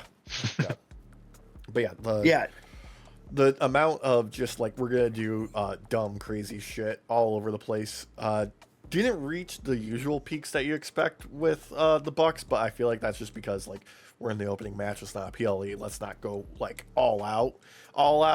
Let's just have fun. Well, it still kind of felt like they went balls to the wall. I feel like they were doing some spots we haven't seen them do outside of PLEs. Yeah, but they didn't go absolutely fucking crazy. They didn't include. They weren't breaking their backs and shit. Yeah. But there's some good shit still. No, it's tons of fun. No, you pair them with Josh Alexander, who looks like he hits real stiff, and his suplexes are fucking dirty. Was that the Snapdragon suplex he did to Kenny, where it looked like Kenny's neck might have broken for a moment with the way he landed? It wasn't the Snapdragon. I think you're thinking of the Poison Rana that Kenny did, though, where Kenny dropped himself on his neck. Is that okay? Is that what it was? I just remember it looked like Kenny broke his neck at one point. And I was like, oh shit. And then he got back up. I was like, oh, thank God. Yeah. Oh, thank God. It's because he's been hanging around with Coda again. So he's just like, I'm going to break my own neck. Watch me. You think you have no knees, brother? Watch my neck. Overall, Kenny, Bandito, they get the win. And then Don Callis family, comes out and they're, causing trouble. Surprise, surprise, the lights go out, and who should return but a masked individual, Derek? Who could it be? Oh, wait, he removes the mask right away, and it's Andrade. I fucking hate that goddamn mask. I know. I hate it. Why even fucking wear the damn thing, man? You paid good money for it. Yeah. Leave it on, then. It's uncomfortable. Yeah, it's not a tax write-off if he doesn't use it for work. I mean, you're both not wrong. It's probably the most uncomfortable fucking piece of leather you could put on. Yeah. But like, if you're gonna pay that money, fucking wear the damn thing.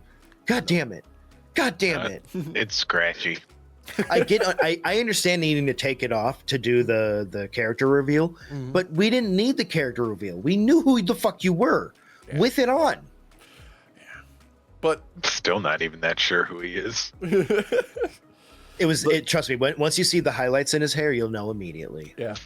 The point being, not only is Andrade back, but he has joined the Don Callis family, which is now it's a platoon. It's a full platoon of men. Yeah. He has his own, like, I think he posted on like social media or something like that. If we did a work stoppage, they wouldn't be able to do the show because half the roster now works for me. I love that though, because there's going to be at some point where this all crumbles. Because after we saw the Takeshita and Okada and Mascara match, there's cracks. Yeah, and building off of that, we got Don Callis announcing that Takeshita and Okada would be challenging Brodito next week, which is going to be this Tuesday for the tag titles. And both of them initially are like, what the fuck, especially Konosuke, because he's just like, me with him. And then Okada is just like, no, I'm going to embrace this. I'm going to roll with it. Yes, me and you. Because Okada's the veteran. He's like, you know what? Fuck it. Like, really, I just get to ensure that I'm above you still. And for Takeshita, he's like, but he's the old dog. Like, I can beat him. I should beat him. Don't pair me with him. No. God. But what's going to end up happening is Don Callis is going to have an unfortunate alliance form between these two for a short time. And then the Don Callis family is going to snap in half when the inevitable civil war happens, just like in fucking Avengers.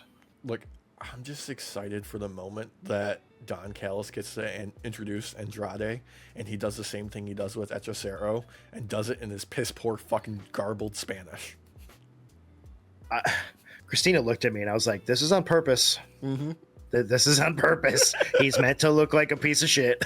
He's meant to look like a piece of shit, but he is having so much fun with it. There was a video that got after the show went off the air where they did like the Don Callis family getting like a group photo together, and he just looks like he's having the time of his fucking life with all of his boys. He's just like, I love all of my boys.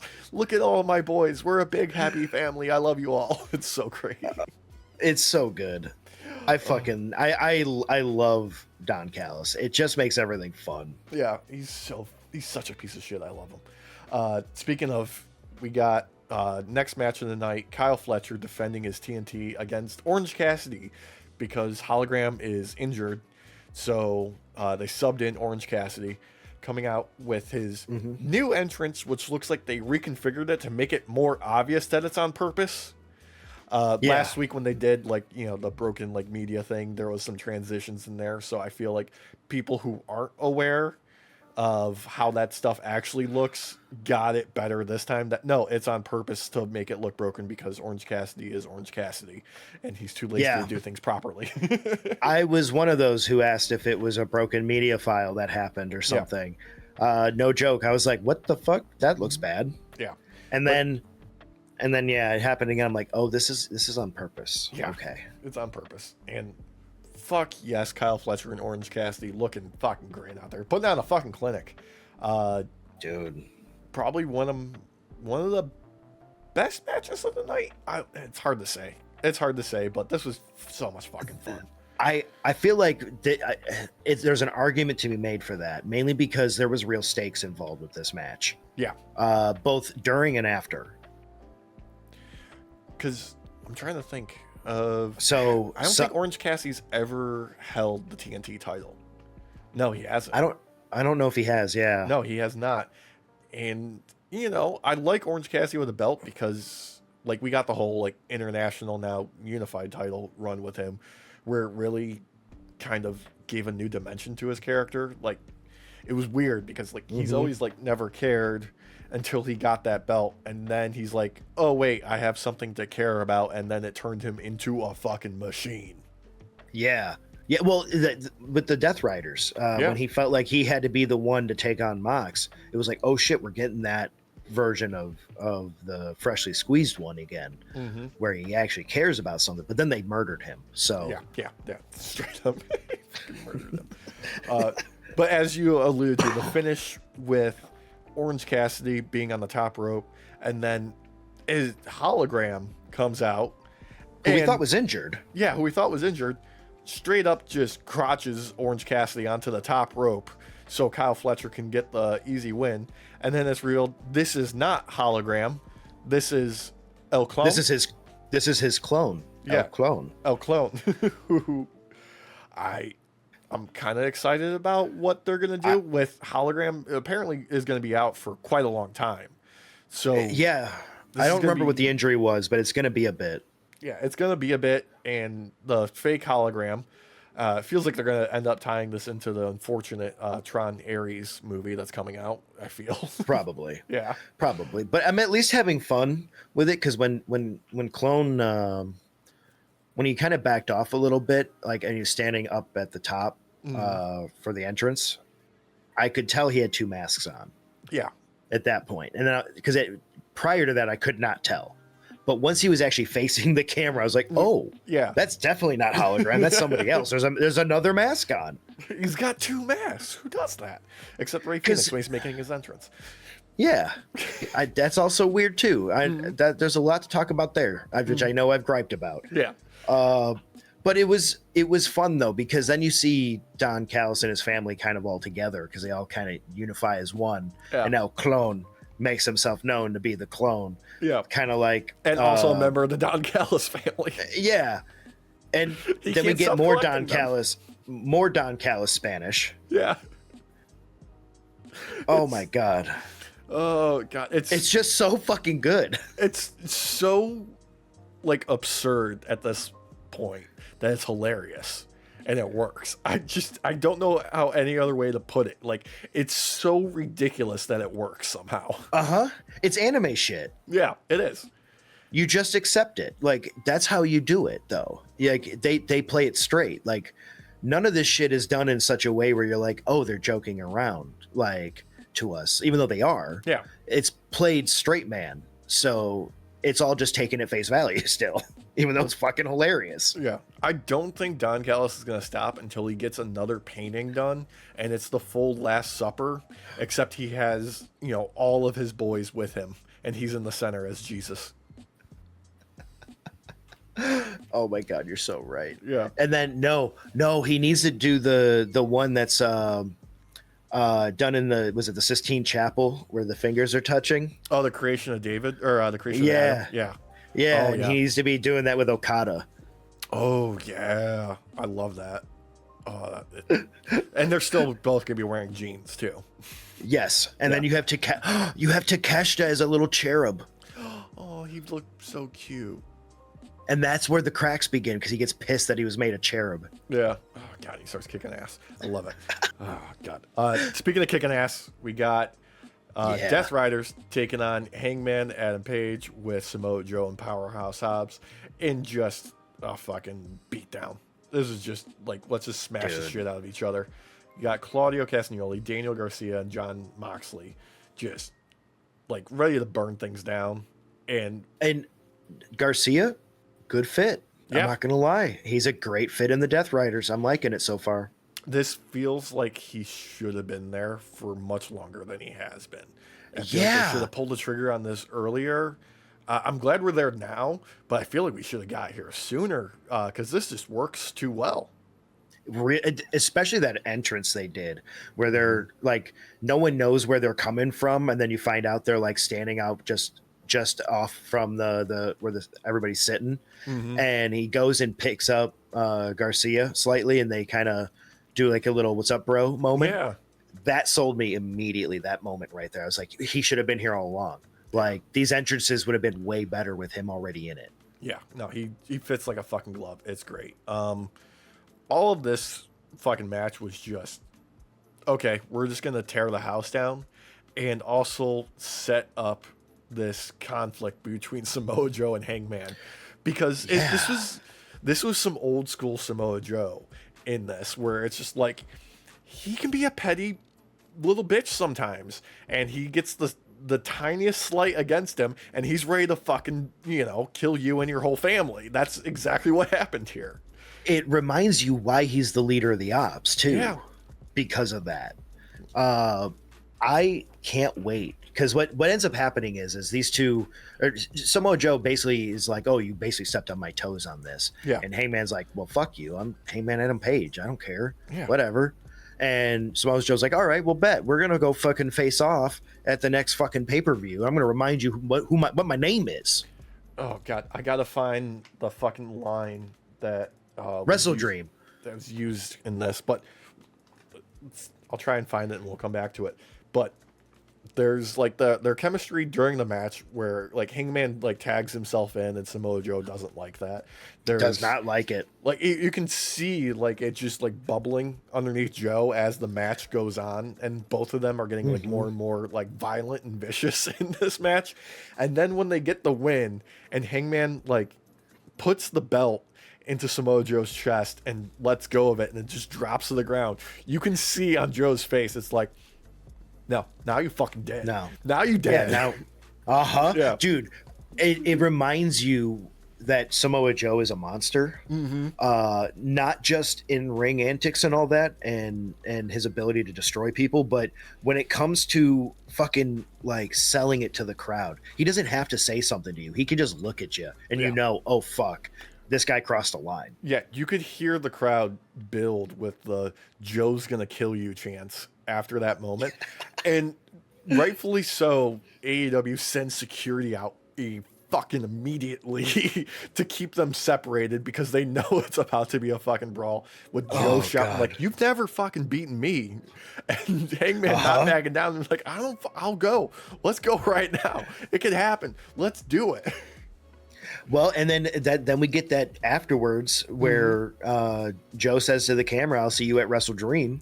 Well, before that, we had Hangman being interviewed by Renee, and he's just being 1,000% correct, being like, what did I do to fucking piss him off? I gave him the belt, and he just was like, it fell on the ground, so now he wants to fucking kick my ass? All right, Joe, let's fucking go. You want to have a fucking match? I'll give you a couple of weeks to get ready. I'll see you at Wrestle Dream. And it was something along the lines of like, if you want to challenge me, I will ruin your life or something like that. It was something like that. Yeah. Oh, it was fucking great. And then we got like Joe's retort after that. And Joe just being like, you don't know what you did. Like, I'm Samoa fucking Joe. I kill people. That's what I do. Oh man.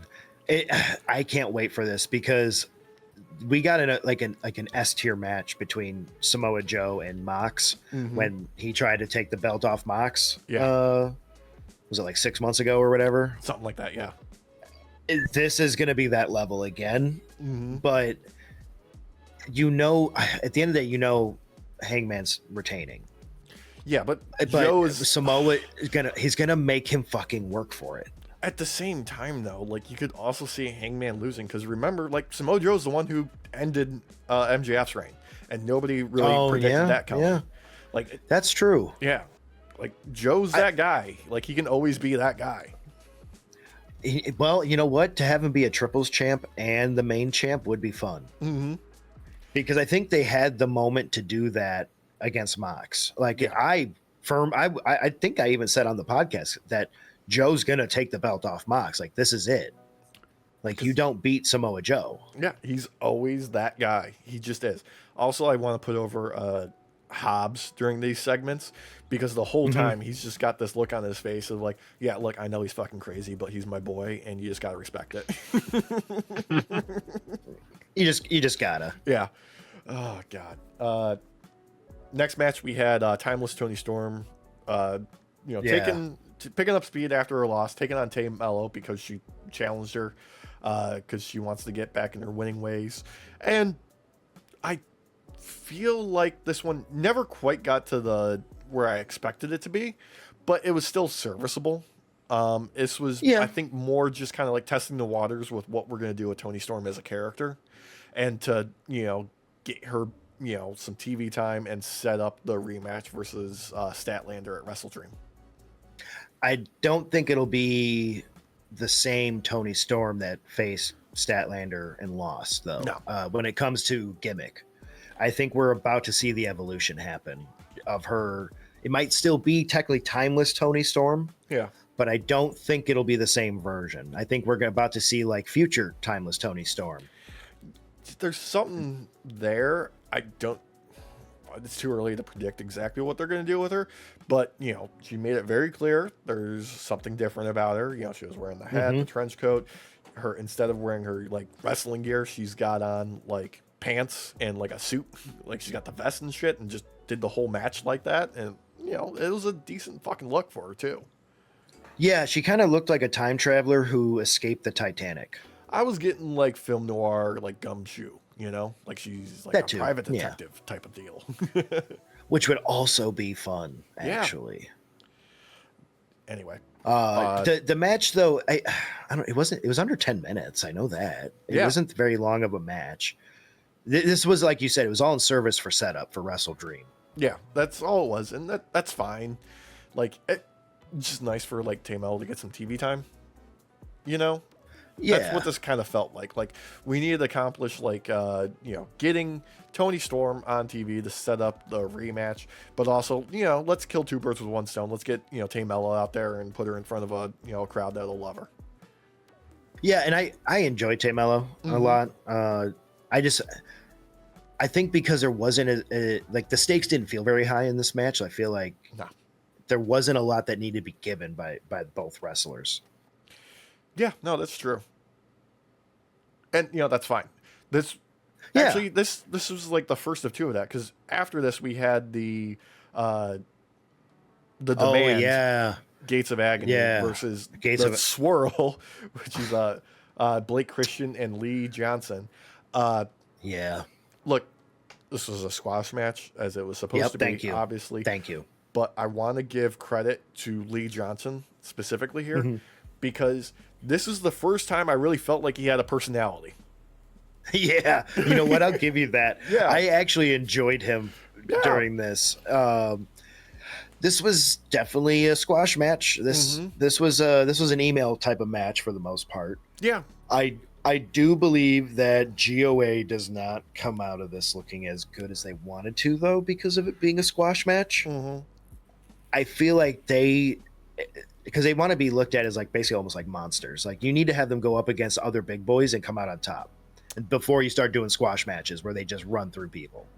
I mean, either direction that you go with, I feel like you got a good point there. But if this is just to set up their next match against the Hurt Syndicate, Bobby and Shelton, which this was, I think it's fine to have them just like, okay, let's get some little tiny dudes out here to beat the piss out of and kill 3 minutes. I guess for me it's because I still see them as heavily the underdogs. Yes. So I feel like in order for me to believe they can win, I don't want to see a squash match. I want to see them eke something out. Okay. A victory. Yeah. So then I can see that. You want some more competitiveness out of them in order to build them as more of a credible challenge. Yes. Yeah. Exactly. No, that makes sense. And that's fine. But after the match, MVP comes out with the mic, plays up to the crowd, really selling the whole idea of like, these are my people and stuff like that. And he himself takes the blame for their loss, which interesting. That's what a leader does. MVP being humble. I think because he understands he's the leader. Yeah, it's not just about himself right now. He is the MVP, so. When you're the quarterback, every loss is because of you. It's true. Interesting note about this is they've teased adding another member to the Hurt Syndicate, and Cedric Alexander's contract, I believe, is up with TNA in the next week or so. Oh, okay. So I would enjoy that. I feel like there's a chance for the Hurt Syndicate to grow. I think we all knew that MJF's time with the Hurt Syndicate was going to be extremely limited, one way or another. One way or the other. I was expecting, I don't know, something else, though. I was expecting them to have a bit more of a blow-off with them, We still could have that happen. I feel like because they haven't had the chance to really get revenge against MJF after him using them. Yeah. So I feel like that time is coming. Yeah. I feel like what's going to happen is MJF's going to come back. He's going to go on this crazy run to get the belt again. And then the Hurt Syndicate's going to come out and fuck him over real bad and get revenge. I could see that. I would actually enjoy that.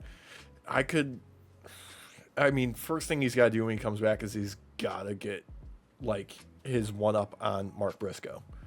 Like, he's got to get that back, and then he can start doing some stuff. I don't know if they have any gimmick-style, like, stipulations coming up where it would be, like, an instant title challenge, but he still has the contract. Technically, he does, yeah. Yeah, so he could. It was nullified. He couldn't use it. He was nullified from being able to use it previously, but it wasn't taken away from him. Yeah, like he still has it in his back pocket, so that could come back and be involved somehow, and that could also include the Hurt Syndicate. Oh, Burberry Showdown. Burberry Showdown. Yep. Who can wear Burberry scarves the best? That's going to be the match. I could see. You had your tack match. Now it's a Burberry match. It's a walk-off. That's actually what I was trying to get someone to do. I would unapologetically love Mark Briscoe in a walk-off. Oh, dude, he would own it. Are you kidding me? I think he would look fantastic in like a 3-piece suit, like 2-button, double-breasted. That lunge walk he does down to the ring is literally what male models do on the catwalk. 100%. He already has the walk. God, oh dude, he would have to like do something like some super like throwback stuff, like put on like some spats or some shit. Dude, be awesome. Like MJF is like just coming in wearing his normal like fucking Burberry outfit or whatever, and fucking Briscoe comes out with a Burberry scarf tied around his head. He's got Burberry socks on. It's all scarves. All made all of scarves just wrapped around. He's got a Burberry scarf skirt on. Kilt. In the belt. Oh god, it'd be great. And then it gets covered in blood, of course. Oh, of course. Yeah, I mean that's just what happens.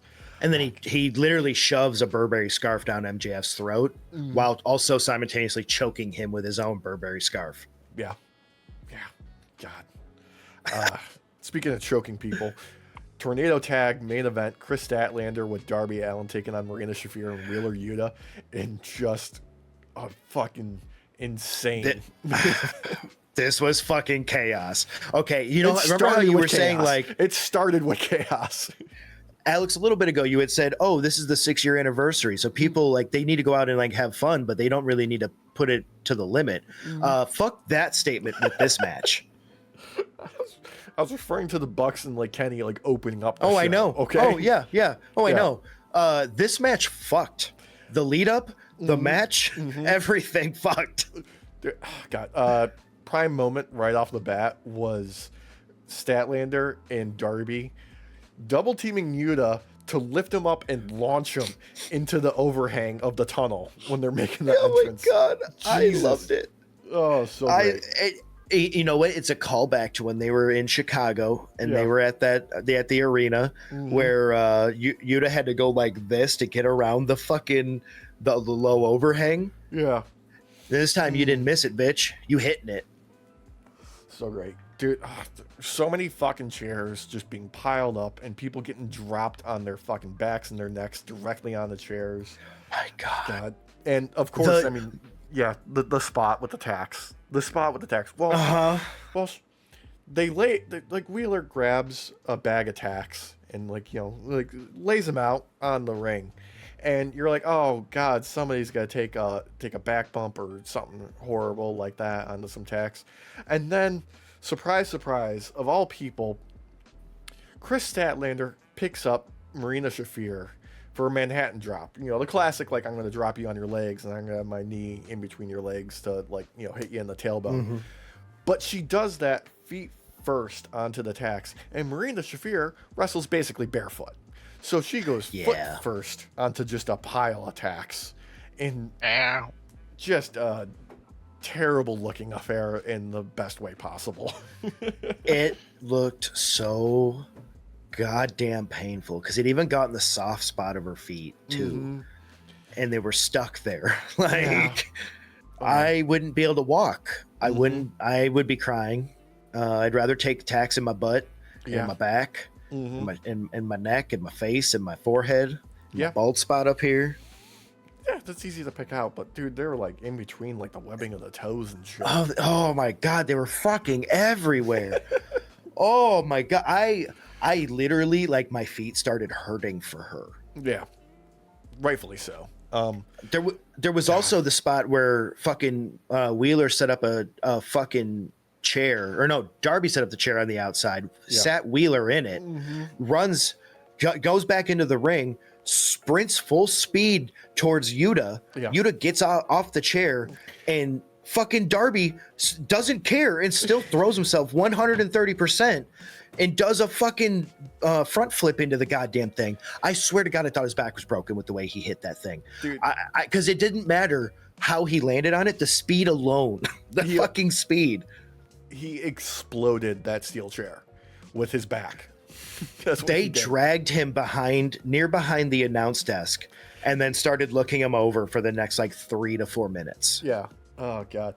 That looks so incredibly fucking painful.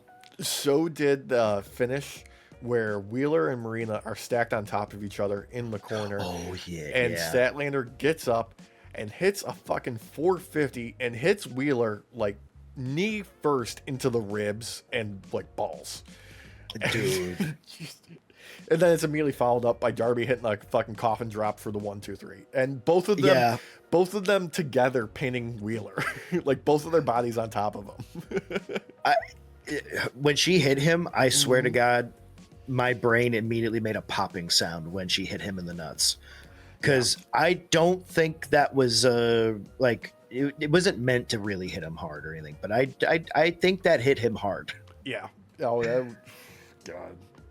Because the headshot was also real. Yeah. The headshot was also real. That also hit him. Yeah. Oh, that was fucking. It was a fucking party show. That's what it was. It was a party show. Well, for a 6-year anniversary, though, holy shit, was this a fun fucking show, dude? Like, beginning to end. Biggest disappointment of all, though, was the fucking crowd in Florida. You sons of bitches.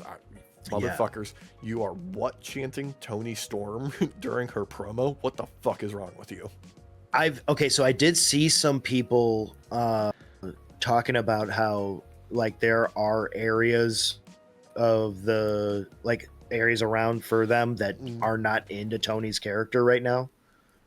And I'm just gonna assume that collectively y'all fucking Floridians are not or something. No, fuck that, dude. Like that. Because they're going to be in Jacksonville this week for, I think they're going back to Daly's Place. Or it's being advertised as, homecoming shows for them.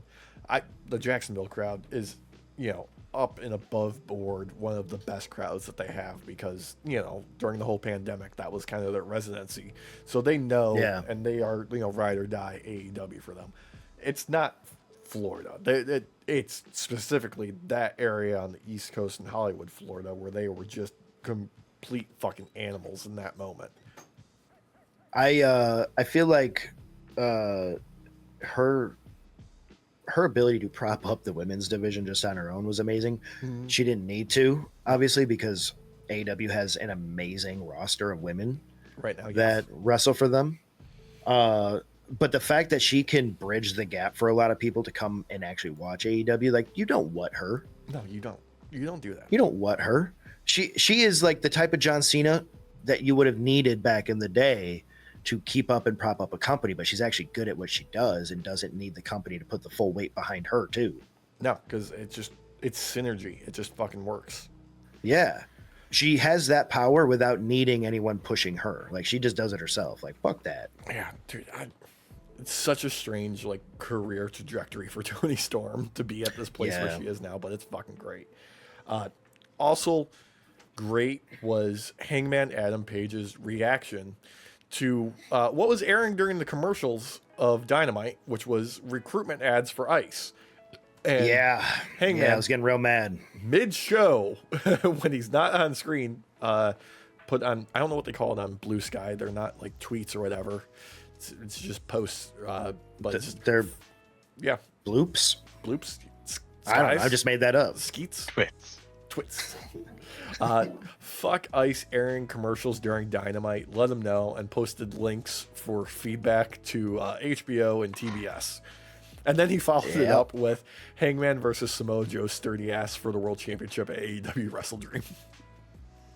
Yeah, I was pissed. So was Christina, and we were real mad. And as soon as you had messaged us about it, I found his post. I was like, okay, yep, here we go. Gonna go click that. Yep. Gonna immediately go bitch. Mm-hmm. That's our goddamn cowboy.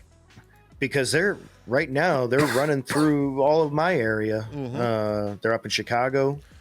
They're all the way down past the burbs and into the countryside now. Yeah, they're and just being pieces of shit.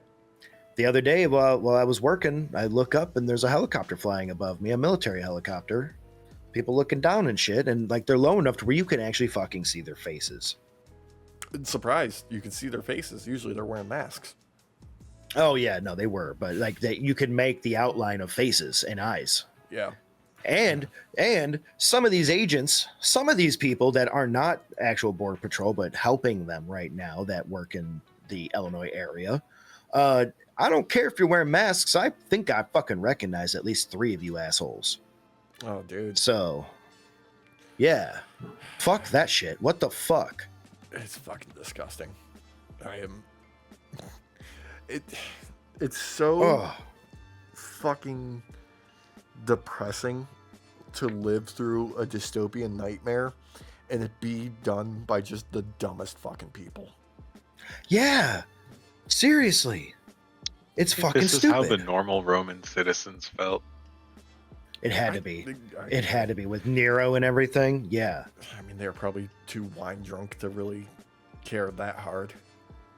I think because a lot of us millennials are just so goddamn jaded by what this country has done in our lifetimes that we're just like, let it burn type shit. Let's just burn it down. Yeah. But before There's let's get the Epstein files. Yeah, seriously, they're doing everything they fucking can. We had the hearing the other day with Kash Patel, and I don't remember the Democrat that was talking, but he was just listing people's names that are in the fucking files. And Kash Patel, you could visibly see get more and more drenched in sweat. Yeah. Oh, God. You know the challenge coins that they give out, different organizations, different people, some renown. I found a photo of Kash Patel's. It is exactly as fucking edgelord cringe Blue Lives Matter as you expect. It is a fucking skull, like a Punisher skull, with guns for teeth, and his initials where the S is a $sign. Of fucking course. Yeah. Of fucking course. What a douche nozzle. It's so fucking depressing. These people are going to have a real hard time with their brains and understanding this shit when they start seeing Punisher skulls popping up next to like dead cops and dead Border Patrol agents and shit. I mean, Christy Nome is already having a problem trying to find a place where they will let her inside to pee. Yep. Good. Customers only, bitch. May she die of a bladder infection. Fuck that shit. Mm-hmm. Like, I was trying to explain to like Christine and her family how like under these new rules of the Trump administration, if people were to actually like follow 110%, I'm a dissident. So my ass is going to end up in like El Salvador or some shit. Yep. With all the things I've said over the years. Oh, dude. We're on a list somewhere. Garen fucking Teed.